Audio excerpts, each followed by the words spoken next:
Listening Library presents The K by Theodore Taylor, read for you by Michael Boatman.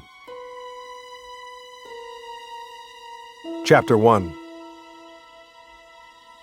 Like silent, hungry sharks that swim in the darkness of the sea, the German submarines arrived in the middle of the night. I was asleep on the second floor of our narrow, gabled green house in Willemstad on the island of Curaçao, the largest of the Dutch islands just off the coast of Venezuela. I remember that on that moonless night in February 1942, they attacked the big Lago oil refinery on Aruba, the sister island west of us.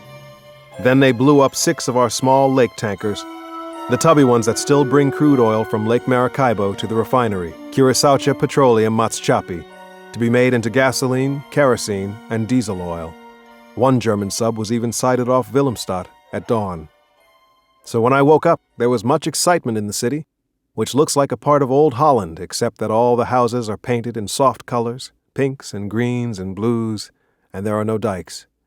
It was very hard to finish my breakfast because I wanted to go to Punda, the business district, the oldest part of town, and then to Fort Amsterdam where I could look out to sea.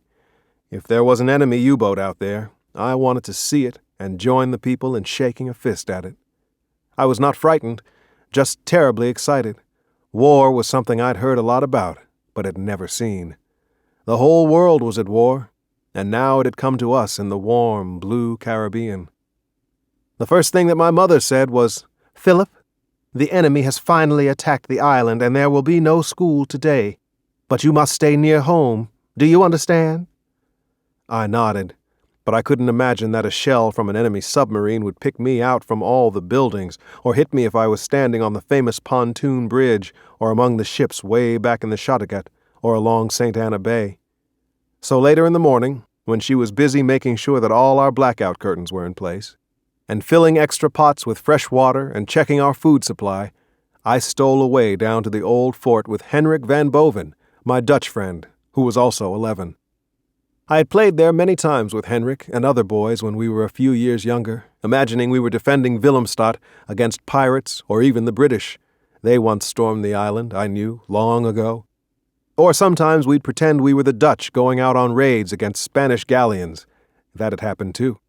It was all so real that sometimes we could see the tall, masted ships coming over the horizon. Of course, they were only the tattered-sailed native schooners from Venezuela, Aruba, or Bonaire coming in with bananas, oranges, papayas, melons, and vegetables. But to us, they were always pirates, and we'd shout to the noisy black men aboard them. They'd laugh back and go, "Pow! Pow! Pow!" The fort looks as though it came out of a storybook, with gun ports along the high wall that faces the sea. For years it guarded Willemstad, but this one morning it did not look like a storybook fort at all. There were real soldiers with rifles, and we saw machine guns. Men with binoculars had them trained toward the Whitecaps, and everyone was tense. They chased us away, telling us to go home. Instead, we went down to the Koningin Emma Brug, the famous Queen Emma pontoon bridge, which spans the channel that leads to the huge harbor, the Kattegat. The bridge is built on floats so that it can swing open as ships pass in or out, and it connects Punda with Outra Banda, which means other side, the other part of the city. The view from there wasn't as good as from the fort, but curious people were there too, just looking. Strangely, no ships were moving in the channel.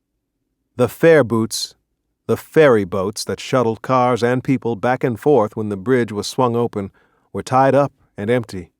Even the native schooners were quiet against the docks inside the channel, and the black men were not laughing and shouting the way they usually did. Henrik said, "My father told me there is nothing left of Aruba. They hit St. Nicholas, you know." "Every lake tanker was sunk," I said.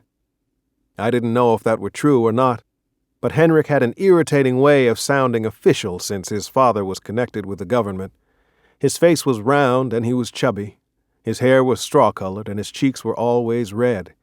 Henrik was very serious about everything he said or did. He looked toward Fort Amsterdam.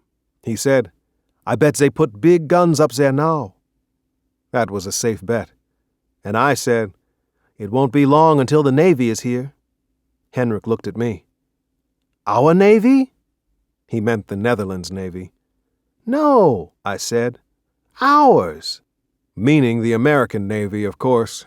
His little navy was scattered all over after the Germans took Holland.